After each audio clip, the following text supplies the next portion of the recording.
Supreme court में civilians के फौजी अदालतों में ट्रायल के खिलाफ इंट्रा कोर्ट अपील पर आज भी समाअत जारी रही और जस्टिस अमीनुद्दीन खान की सरबराही में सुप्रीम कोर्ट के आईनी बेंच के सामने वजारत दिफा के वकील ख्वाजा हारिस ने अपने दलाइल मुसलसल तीसरे दिन भी जारी रखे, जबकि आज एडिशनल एडवोकेट जनरल पंजाब ने मुजरिमों को कैद तन्हाई में रखने से मुतालिक रिपोर्ट भी अदालत में पेश की है। आज समाअत के आगाज़ में एक बार फिर वजारत दिफा के वकील ख्वाजा हारिस ने सिविलियंस का मिलिट्री ट्रायल कलअदम करार देने से मुतालिक 5 रुकनी बेंच का फैसला पढ़कर सुनाया और दलाइल देते हुए कहा कि फैसले के मुताबिक तमाम बुनियादी हुकूक मौजूद हैं जिनकी वजाहत कर दी गई है। आर्टिकल 8(3) के मुताबिक जहां जिक्र है उसे मानते हैं, तहम शहरियों का मिलिट्री ट्रायल कलअदम करार देते वक्त आर्टिकल 233 की गलत तशरीह हुई।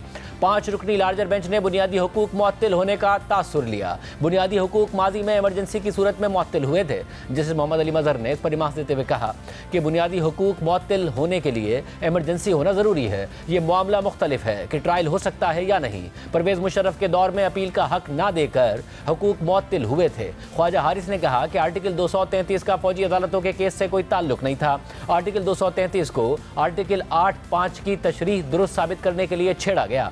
आर्टिकल 233 में बुनियादी हुकूक मुअत्तल करने की बात नहीं है। आर्टिकल 233 में इमरजेंसी की सूरत में बुनियादी हुकूक मुअत्तल होने की बात की गई है। जैसे जमाल खान मंदुखेल ने इस पर रिमार्क दिए कि सदर मुमलिकत के पास इख्तियार है कि बुनियादी हुकूक मुअत्तल कर सकें।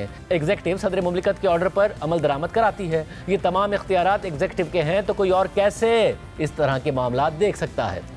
जैसे जमाल मंदुखेल ने ख्वाजा हारिस से मुकालमा करते हुए रिमार्क दिए कि रिटायर्ड जस्टिस गुलाम मुजद्दिद मिर्ज़ा ने वकील से कहा था कि दलाइल अच्छे थे मगर मैं मुतासिर नहीं हुआ। इस मामले में मेरा भी आपसे यही शिकवा है। बेंच के सरबरा जस्टिस अमीनुद्दीन खान ने रिमार्क देते हुए कहा कि बुनियादी हुकूक का अदालतों में दिफा हो सकता है, सिर्फ अमलदारी मुअत्तल होती है। जस्टिस मुसर्रत हिलाली ने रिमार्क दिए कि मौजूदा केस में मुल्जिमान को फौजी तहवील में लिया गया तो ना बुनियादी हुकूक मुअत्तल थे, ना इमरजेंसी नाफिज थी। ख्वाजा हारिस ने इस पर कहा कि सुप्रीम कोर्ट के फैसले में कहा गया है कि अमल दरामद रोकना बुनियादी हुकूक मुअत्तल करने के बराबर है। दौरान समाअत भारतीय जासूस कुलभूषण यादव का भी तज़किरा हुआ और जस्टिस मोहम्मद अली मजहर ने रिमार्क दिए कि सुप्रीम कोर्ट ने मरकजी फैसले में आर्मी एक्ट की शिक नंबर 2D को कलअदम करार दिया।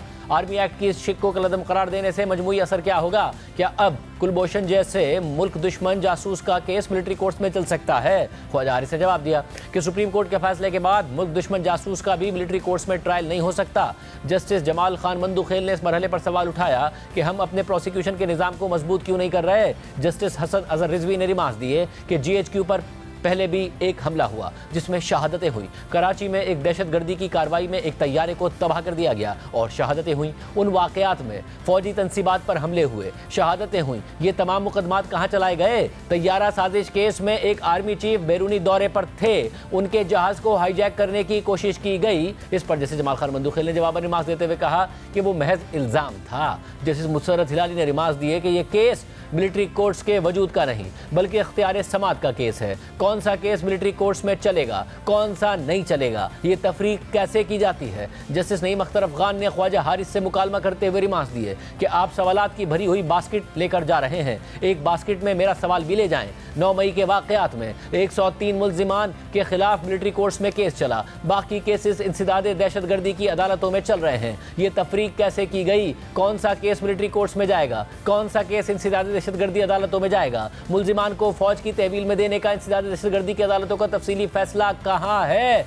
जैसे जमाल खान मंदुखेल ने भी इस पर सवाल उठाया कि किसी जुर्म पर कौन और कैसे तय करता है कि केस कहाँ जाएगा? इंसदाद दहशतगर्दी की अदालत से मुल्जिम बरी हो रहा है, उसे फौजी अदालत से सज़ा हो रही है। क्या फौजी अदालतों में कोई ख़ास सबूत फराहम किया जाता है? इंसदाद दहशतगर्दी की अदालतों को क्यों नहीं मजबूत बनाया जाता? अदालतों ने फैसला शवाहिद देख कर करना होता है। जैसे मोहम्मद अली मजहर ने सवाल उठाया कि मुकदमात कहाँ चलने हैं, इसकी तफरीक कैसे और किन उसूलों पर की जाती है। जैसे हसन अजहर रिजवी ने सवाल किया कि क्या 9 मई का वाक़या दहशतगर्दी से ज़्यादा संगीन जुर्म है जो उसका ट्रायल फौजी अदालत में हो रहा है? अच्छे तफ्तीशी अफसरान और प्रोसिक्यूटर रखें तो अदालतों से सजाएं भी होगी। जस्टिस मुसर्रत हिलाली ने सवाल करते हुए कहा कि जहां आइन मुअत्तल ना हो, क्या वहां मिलिट्री कोर्ट्स में सिविलियन का ट्रायल हो सकता है? ये कौन और कैसे तय करता है कि कौन सा केस मिलिट्री कोर्ट्स में जाएगा और कौन सा सिविल कोर्ट्स में जाएगा? इस पर ख्वाजा हारिस ने कहा कि सेक्शन 94 के तहत कमांडिंग अफसर का जिक्र है, मैं इस पर तफसील से दलाइल दूंगा। जैसे जमाल खान मंदुखेल ने रिमार्क दिए कि मिलिट्री कोर्ट समेत हर अदालत का एहतराम है, लेकिन आइन के अंदर रहते हुए मिलिट्री कोर्ट्स बनाएं। महरम अली केस में सुप्रीम कोर्ट ने कहा कि कोई अदालत आइन से मुतसादिम नहीं बनाई जा सकती। इसके बाद दौरान समाअत additional advocate general Punjab Waseem Mumtaz ने मुजरिमों को कैद तन्हाई में रखने से मुतालिक रिपोर्ट पेश कर दी और उसकी तफसीलात बताते हुए कहा कि मुजरिमों को सुबह 7:30 बजे नाश्ते के बाद लॉन में भेजा जाता है। शाम 5 बजे तक मुजरिम बाहर लॉन में होते हैं, जिसे जमाल खान मंदूखेल ने इस्तफसार किया कि लॉन कौन सा है, डेथ सेल वाला लॉन तो नहीं है।